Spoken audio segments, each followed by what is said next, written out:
Well, here's a quick update on the go-kart. As you can see from the steam and smoke rolling off of it, I sent the shit out of it. The homemade gasket is holding up good. There's no oil leaking from the bottom of it every time I run it hard. If you guys know what kind of gasket maker I used for this, it is this stuff. Got that from O'Reilly's. It's special high temperature formula, so I use that because I know I'm going to be pushing that engine hard, so it'll hold up pretty good.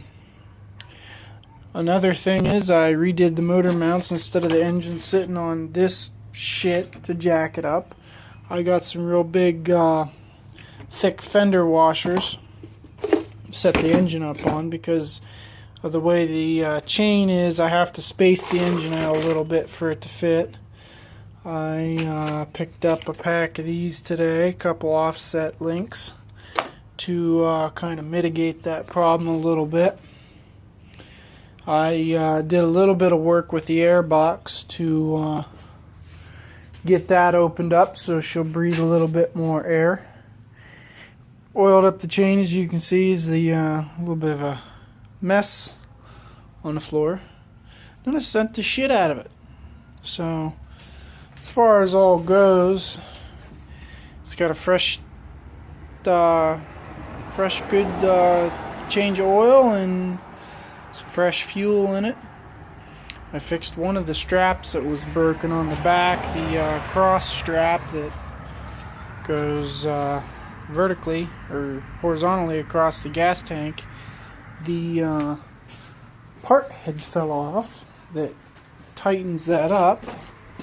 Now these things, well, I recovered about half of it. What I did to keep that from happening again is as you can see on the back of there, I zip tied them so they cannot unspin again. Because I beat this thing pretty hard, I had to make sure everything's pretty well tied down good. And I got the idea of keeping them from unspinning from airplane bolts. If you don't know, they drill out the head of an airplane bolt and run wire through it so that it cannot come undone. Something like, let me see here, I've got something that's similar to it. That fucking train, I swear to God, that thing's about fucking annoying. Comes through every freaking hour on the hour and makes a shitload of noise. It's a pain in my freaking ass. Fucking piece of shit. That's right, fuck you, train. I'll shoot potato gun shit at you later. Yeah, something like this. So the hole drilled through that. Well, they do that to the head of airplane bolts, keep them from unspinning. That's a cable tensioning bolt, but it's same concept. But yeah, she's all ripping and ready to go. As you can see, I dug up the driveway pretty damn good, sending her fucking sideways. My fucking house has turned into a goddamn go-kart track. That used to be fucking grass. It is no longer fucking grass. It is a goddamn fucking go-kart track. Yee motherfuckers. This side as well. My neighbors fucking love me. God, this shit. I gotta sweep all these fucking stones back across on this side of the fucking goddamn driveway again. Half of them keep trying to fucking cross the street every time I come bitching around that corner. Well, as you can see, E3 spark plug did pretty good. It's like it's running a little hotter, and you can see the little bit of RTV sticking through the gasket. Chain's doing good. The clutch was damaged. The keyway was sheared out of it, and I used that mean-ass motherfucker to kind of bullshit that back together. I've got a little bit of a torque converter coming Monday. And top of that, my plans for the go-kart are I'm going to put a torque converter on it, I've yet to put brakes on it. I've got a set of hydraulic disc brakes to go on the a little bit of a brake disc down there that was kind of rigged on there, but I'm just going to go with it for now. Eventually I'm going to get a new rear axle for it because the rims are welded on, and I want to put some slicks on this and have interchangeable hubs between slicks and those turf tires for a little bit of off-roading. Other than the torque converter, I'm putting a little bit of roll cage around the sides and raising the bar up on the back. Putting a 5-point harness on it because I find that that seat doesn't hug my ass very well, and I tend to slip off going around heavy corners, drifting and bullshitting around like a goofball. So I'm putting a 5-point harness on to kind of ensure that my ass stays on the seat. I've got another thing for it that you guys are gonna fucking love, thanks to my good friend Jeff. Yes, thank you, Jeff. You know who you is. He had so kindly sold me this for pretty darn cheap. It is a light bar. Pretty nice, expensive one. That's going to go on the top of the bar on the back, just above the gas tank. Another thing, a little bit of aesthetic work that I did is I added the UNOH racers since I just graduated on June 9th. I went to graduation, and today was my last classes. Hooray for me. I am finally graduating out of college, so shit's gonna get real interesting real quick. Don't think that I won't be raising hell as much now that I'm out in the freaking real world and gonna have me a real good job besides my construction job. But, yeah, for now, I have just about everything settled up for it. Got everything I'm going to need. I'm going to add a little bit of side guarding to the sides of it. And a little bit of roll cage. And what that side guard will not only help with rocks getting kicked up, but that'll help with frame flex too, because I notice the frame likes to flex a lot up over wavy curbs and up over the front of the house where the curb is. Frame likes to twist and flex, and I don't like that. I like a real solid frame on my go-kart, especially because when I get back home, trust me, it's going to be climbing some hills and rolling down some mountains, so I got to stiffen that shit up. Probably going to use some of this 1-inch just mild steel pipe here I can get from our local hardware store, Big R. Yes, thank you, Big R. Provide me with just about a lot of my parts so far. I even found the roller chain that I needed down there for very, very cheap. They do a very good job. Their service down there is phenomenal. So I tend to get a lot of parts from there because A, it's right down the street. B, they got great service, and a lot of the people down there know what they're talking about. They know what they're doing. They know what they're selling. And I can go in, ask for something, and get out the door within a couple minutes and right back to fixing what I was fixing. It's a quick stop for me because I can get everything from car parts to go-kart parts to tractor parts to munchies, all in the same stop, and it's very convenient. So if you guys have been wondering where I've been getting a lot of my general building materials for this, that would be where. The website that I ordered off a lot of the bigger parts, like the disc brakes and the torque converter. It was a comparison between two different websites. I was looking at some off Wish and some off Go Power Sports. Although Wish was cheaper, I'm a big Go Power Sports fan. And on top of that, Go Power Sports products are a little more better labeled.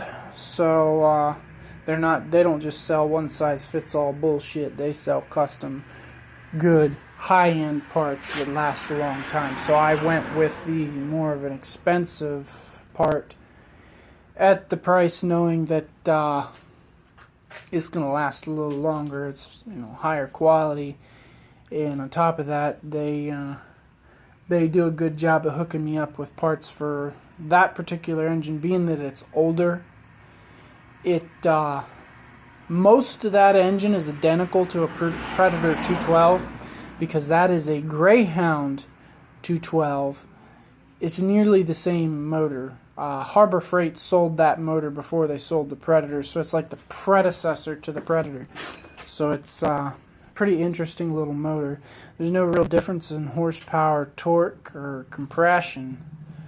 They're all right about the same. But that motor, another thing, speaking about compression, another thing that I'm probably in the near future going to do is I'm going to put a set of bigger valves in it and bigger valve springs, and then take out the governor.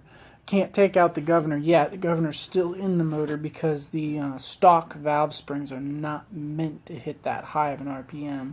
So I've let the engine remain limited to the governor just for the sake of not blowing the engine up yet. Once those heavier springs come in, it's fair game, and I'm taking that son of a bitch out and letting this bitch go full send. Right now, it's pretty snotty with just that centrifugal clutch, but once that torque converter comes and I start pushing some real horsepower out of it, I'm going to push even more horsepower out of it yet. So this engine's getting a full boost, full send. Pretty much what you want to call it, a full stage 1/stage 2 kit. So this engine is pretty much going to be pushing some real power. It's going to be considered a high performance engine. It is not going to be stock for long. That's part of the reason why I didn't want to spend a whole lot of money on a paper gasket for the crankcase cover, and I bought the big tube of RTV because it's not going to be the only time I'm going to open up that crankcase cover, because I've got to remove that to do all the internal stuff. I might go as far as in the future get forged piston, connecting rod, and crankshaft, and maybe a lighter flywheel if I can possibly go that far. But yeah, this engine's pretty much, by the time I'm done with it, it's going to be one lean, mean bitchin' machine. But I bought a couple more of those E3 spark plugs to have on hand. This one seems to be burning pretty clean. It's not real corroded. This was the spark plug that comes stock with it, and you can see it's pretty well fucking whooped in. It's a cheap torch. They're junk. They're a dime a dozen. This is the one I bought to see if it would work. If that will focus on the numbers. And this one, the engine would barely come off idle. It was not a hot enough burning plug, was not making the power that engine wanted. So I'm just like, fuck it, I'll spend the money and go with an E3, because eventually I'm going to need a hotter plug anyways when I go to send this engine fucking outer space. But from my calculations from the gear ratio of what it is now compared to what it will be with the torque converter, fully opened up to the highest ratio, it's probably going to be pushing right around 80 miles an hour. And then after the engine modifications, God knows. Because right now, with that torque converter, I mean, we're comparing no governor with still no governor. Once I take that governor out, it's going to go even faster. So all I need, I'll put it this way, all I need is a goddamn flux capacitor, and we're going to be time traveling in this son of a bitch. So yeah, it's gonna fucking go. But that's pretty much all I have for an update for now. I might post another video later on tomorrow of me ripping it around the yard with the current modifications on it. Show you guys that this thing really frickin' goes. And Then once that's done, you know, by Monday I'll have that torque converter, and then we'll really be talking some money. We're gonna go for the full money send on this son of a bitch. But you guys will definitely see this thing really start to haul ass. I can't really send it anymore tonight because it's getting a little late, and the neighbors probably already don't like me. I don't need them calling the cops again. Yes, I already had cops show up here once and told me apparently it's illegal to do 55 and a 35 on a go-kart down the main road. Yeah, they don't like that. Don't do it. Because I did, and they were not happy. I didn't get a fine or anything, but they sure were very clear about that. You ain't supposed to do that. But, yeah. Death Cart's living up to its name. It's a death trap now, and it's going to be an even bigger death trap later. Yeah, you, motherfucker, I'm talking to you. Don't you fucking kill me.